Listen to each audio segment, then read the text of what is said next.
Merci.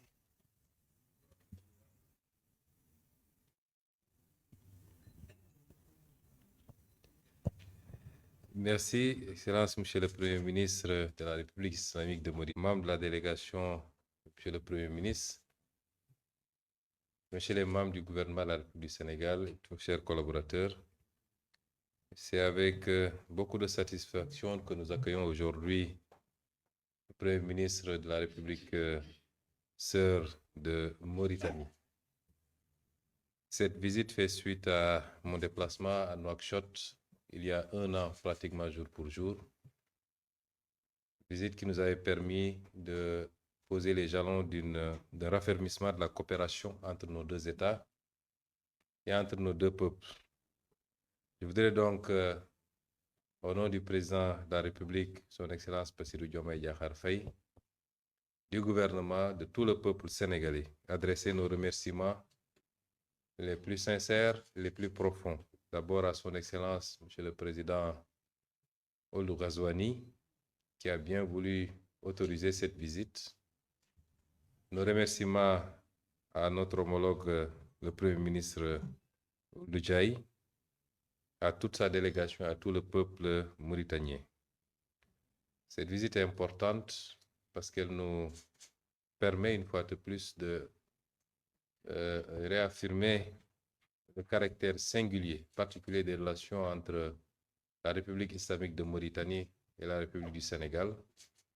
Relations qui dépassent, qui transcendent les âges, les générations, deux pays et deux peuples qui sont liés par la géographie, puisqu'ils sont frontaliers, qui sont liés par l'histoire très profonde, mais qui sont liés aujourd'hui par une communauté de destin dans la gestion partagée d'un certain nombre de ressources.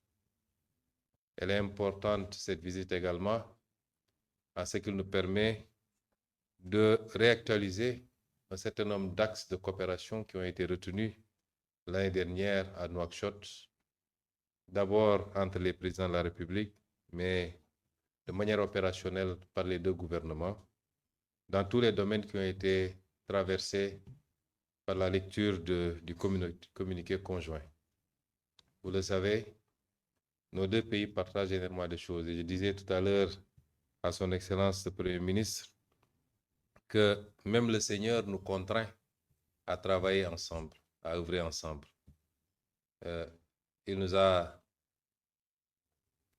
fait partager un fleuve qui est une ressource extrêmement importante et nos devanciers ont pu, de manière réfléchie et responsable, mettre en place un cadre de coopération et de gestion de cette ressource, aussi bien sur le plan hydraulique que sur le plan de l'électricité.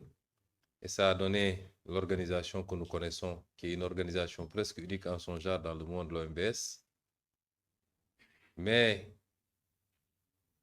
on aurait pu avoir chacun de son côté ses réserves de gaz, mais Dieu ne l'a pas voulu ainsi. Il nous a fait partager également cette ressource extrêmement précieuse. Le message qu'il faut en comprendre, c'est que nous sommes condamnés à travailler, à vivre, à évoluer ensemble et de manière intelligente.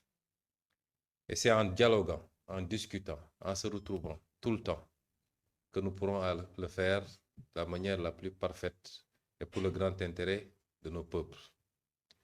Je me réjouis de cette visite et de la séance que nous avons eue tout à l'heure, parce qu'au-delà des questions classiques que nous avons eu à traiter sur les thématiques de la pêche, sur la thématique de l'élevage et de l'agriculture, la gestion des ressources naturelles comme le gaz, la question de l'installation ou de l'implantation de nos peuples, de nos populations respectives de part et d'autre, pour des soucis professionnels, pour des soucis éducatifs, pour des besoins divers du moins. Les questions classiques que nous avions l'habitude de traiter, nous avons pu les passer en revue. La gestion de la frontière, j'allais l'oublier. Nous avons pu passer en revue toutes ces questions, les questions infrastructurelles avec l'ouvrage extrêmement catalytique du pont de Rosso, l'avancée significative sur la rupture de charge qui aujourd'hui est derrière nous, c'est des acquis substantiels qu'il faut consolider. Il faut continuer à consolider. Et les deux parties ont réaffirmé leur ouverture et leur volonté à continuer à y œuvrer, à y travailler inlassablement. Mais ce que je retiens et qui est plus important, c'est la volonté réitérée d'avoir une vision stratégique de gestion de nos relations et particulièrement des espaces transfrontaliers. La Mauritanie et le Sénégal partagent une frontière qui est essentiellement fluviale, mais qui est terrestre également pour un petit bout vers l'océan Atlantique. Cet espace ne doit pas être conçu comme une rupture, c'est un continuum entre les deux pays. Et nous avons émis le souhait partagé d'avoir une vision commune de ce qu'on veut faire de ces espaces, de mettre en place des équipes privées et publiques, privées comme publiques, pour travailler à la définition d'orientation stratégique de gestion de ces zones. C'est des zones extrêmement riches, avec un potentiel hydro-agricole extrêmement important, j'allais dire hydroélectrique, un potentiel agricole dans tous les sens du mot, un potentiel minier avec le phosphate de part et d'autre, à Matam comme à Bokol, un potentiel en matière de ressources halieutiques extrêmement importantes. Je ne parle pas du gaz, je ne parle plus de ce qu'on a pu faire jusqu'à présent. Et aujourd'hui, il nous faut faire des choix. Soit on les gère de manière séparée, isolée, chacun de son côté, et on s'inscrit dans une logique tôt ou tard de concurrence qui n'est pas optimale ni opérationnelle, ou bien nous travaillons à une gestion collégiale, collective, réfléchie, qui nous permettrait de mettre ensemble nos ressources, nos possibilités financières, nos ressources humaines, nos énergies, dans un cadre de bénéfices recherchés mais partagés, équilibrés. Et en ce moment, ce seront des zones de prospérité et de richesse partagée. Et c'est cette deuxième option que nous avons retenue. Et nous allons y travailler chez le Premier ministre et moi-même sur directive de leurs excellences, les deux présidents de la République, pour faire de ces zones des zones de prospérité partagée, des zones de pacification entre les États et entre les peuples, et non pas des zones de compétition ou des zones de tension.